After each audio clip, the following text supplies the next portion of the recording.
The first time I realized I was different from the other children was in October. The leaves on the tree outside my elementary school were all yellow and gold, and I had started first grade less than a month before.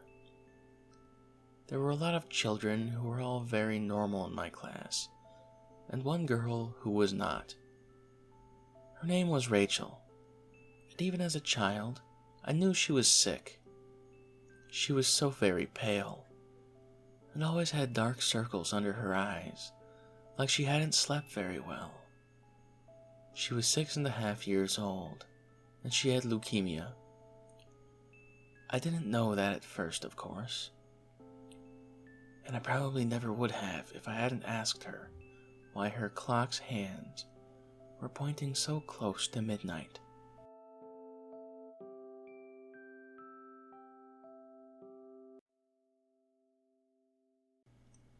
Rachel was a quiet girl and didn't come outside during recess.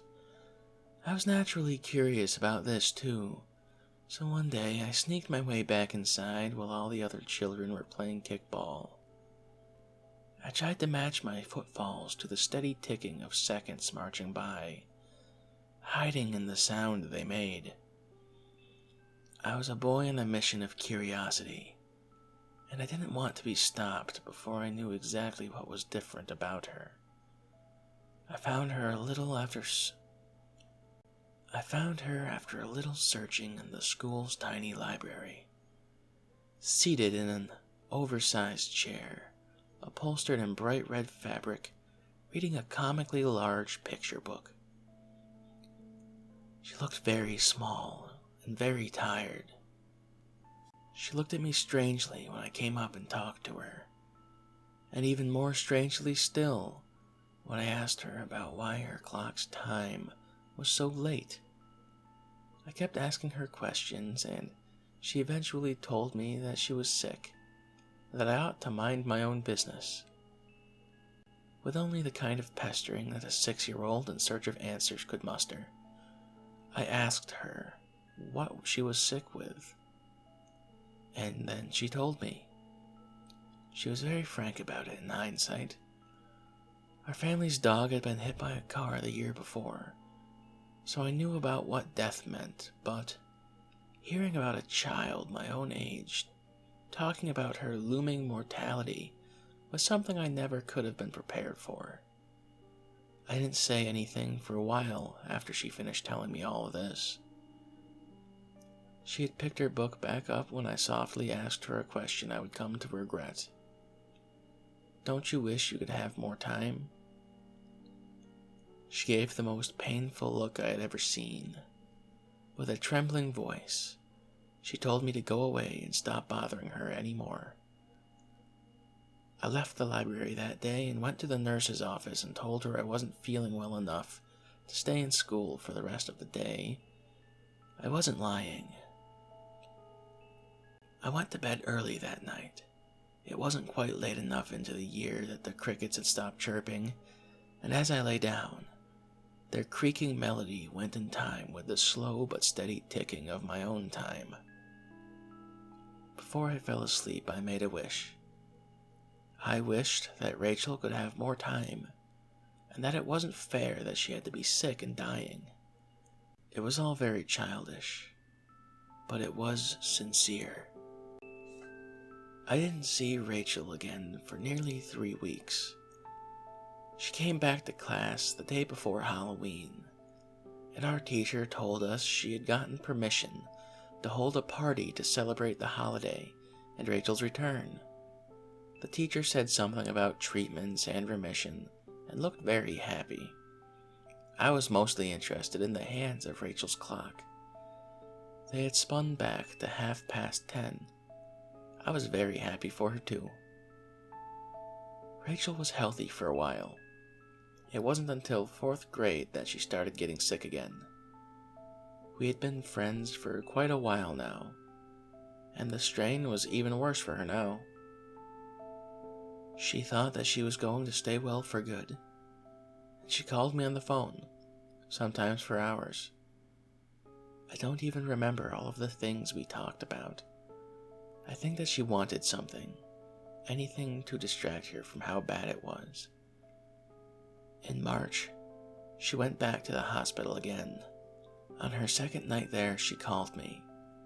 She told me that she was sorry that she wouldn't be able to talk for very long, but that she wanted to speak to me again before they started her treatments. She was glad that I was her friend, and she hoped we could talk again after she was better. She sounded very tired. I think she was crying too.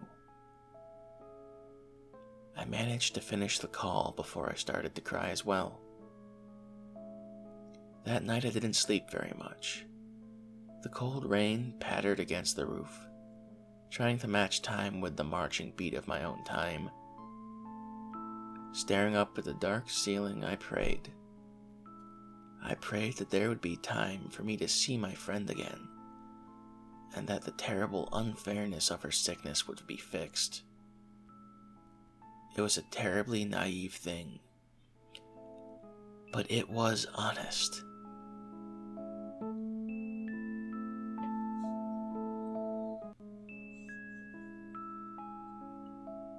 I received the phone call with the first warm day of April. Rachel was doing better. She would be coming home. I was overjoyed. I remembered her smile when I saw her the next day. She still looked tired, but the hands read 9:15. We talked until she lost her voice, and then we continued for another half hour with pencils and paper until her mother shooed me out so that she could get some rest. In spite of how difficult it was for her those first few weeks back home,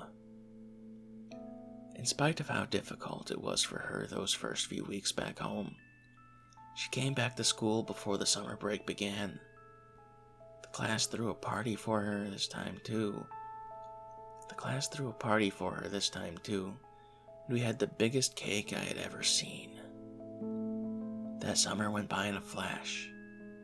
Not a lot of boys my age had a girl for a best friend, but it didn't bother me. What did bother me, though, was how it was sometimes weird to be around her.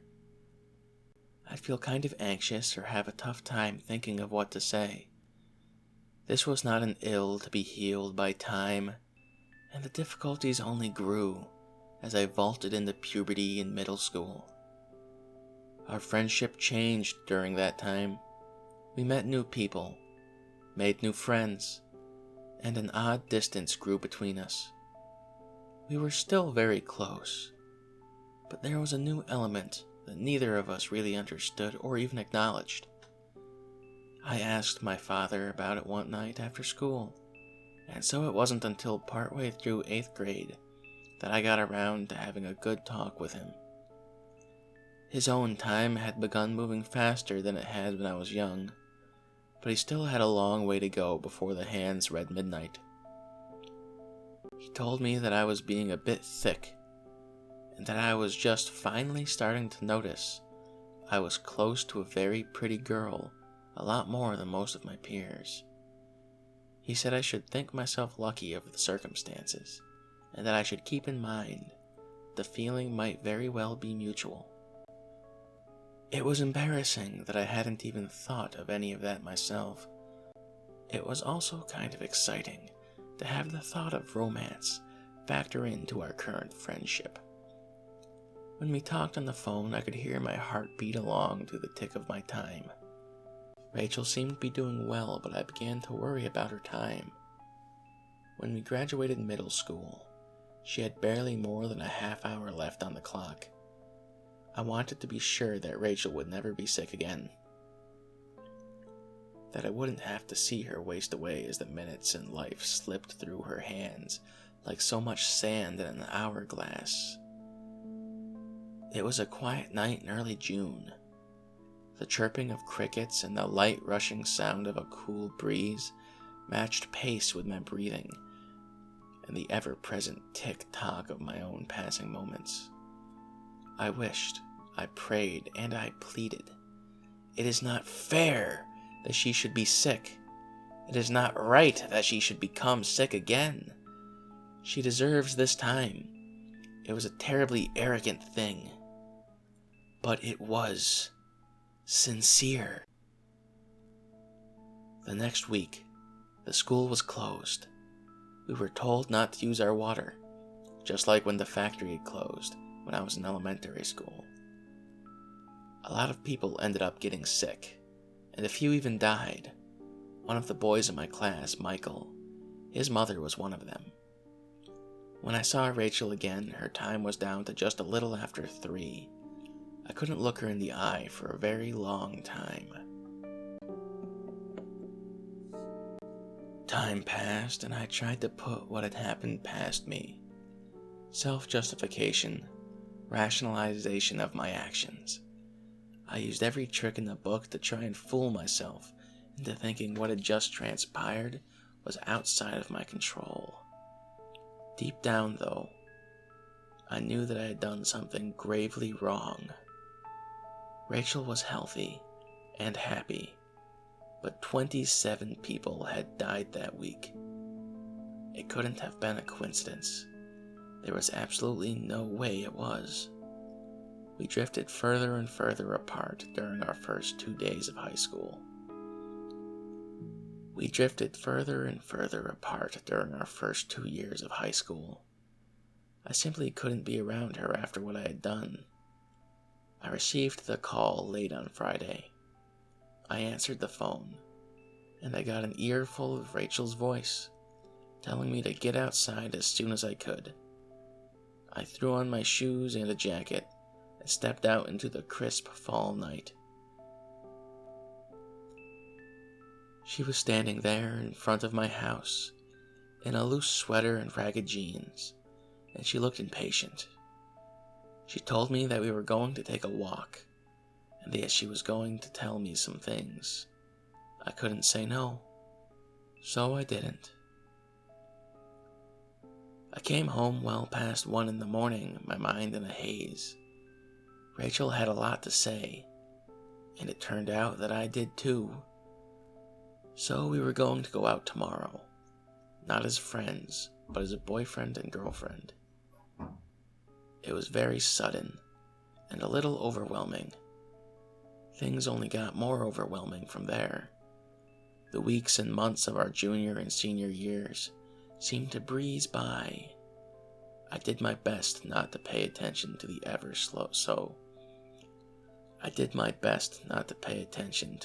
so slowly advancing hands on the face of Rachel's clock. I consoled myself, thinking that there were plenty of our classmates with far less time than she had left. I didn't even think to tell them about it. I wanted nothing to do with the actual burden of that knowledge. 3 weeks after graduation was the first time that we made love. It was awkward, kind of uncomfortable, and way more difficult for both parties than they make it out to be. When we had finished, though, and I was laying next to her in her cramped bed, I could feel her heart beat. I could hear the gentle tick of her own time passing with mine.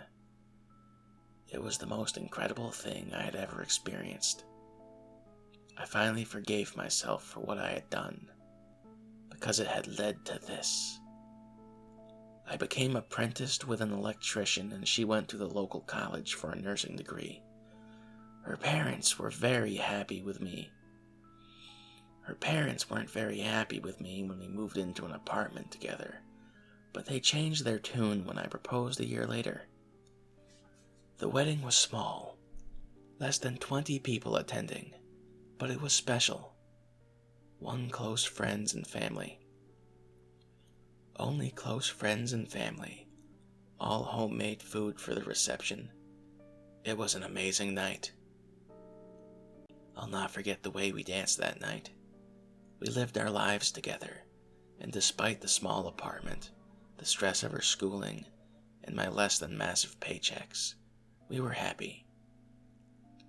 Still, the days and months passed, and the hands of Rachel's time came ever closer to midnight. I had been steeling myself for this, But when the day came where the clock face read 11:30, my dread began to mount. It came to a head one night. I hadn't been sleeping well. As I tossed and turned in bed, she rolled over and turned to face me. "Jake, all those years ago, way back when I was really sick the first time, you said you could see a clock. It's been bothering me for a while now. What was all that about?" I saw genuine concern in her eyes. I really must have looked like a mess. I wanted to tell her the truth. Wanted to tell her what had happened, and for her to understand what had happened, and what was going to happen far too soon. I looked into her eyes and I lied to her. I couldn't bear to tell her what little time she had left, and so I said that it was a childish delusion, like a quirky take on an imaginary friend. She smiled at me, then closed her eyes and went back to sleep. On a cold December day, I had finally come to grips with the fact that my time together with Rachel was going to soon come to an end. Her clock read scarcely 5 minutes before midnight, and she had been complaining about feeling sick lately. Brushing snow off myself, I stepped into her apartment and set down the roses I had purchased on the way home from work. Rachel was back in the bedroom. She came out as I got my boots off. I looked up to see her, and she was positively beaming. My gaze wandered from her face down to the thing she had in her hands. It was a pregnancy test. At that very moment, all of my resolve crumbled. All of my will to do the right thing vanished. I simply couldn't see past the important things right in front of me. The words that had prepared to tell her disappeared from my mind as I embraced her and told her I was so happy that I was going to be a father. It was a frigid late December night. I could hear the cold wind howling from outside the apartment and the steady of the heat coming out from the bedroom vent. I could hear the beat of my own heart and the ticking of my time. I made a wish. I wished that no matter what the consequences might be, I wanted Rachel to have more time. I loved her, and I was going to be a father. It was not fair that she was still alive, but I could not let go right now. She does not deserve this time, but still, please give it to her. It was terrible. It was sincere. I woke up early the next morning. I slid out of bed quietly, hearing the slow and gentle rhythm of her breathing as she slept. I heard the ticking of my time matching pace with hers. I stepped softly to the window and looked out on the snow that had fallen fresh last night, undisturbed even in the street. Everything else was quiet.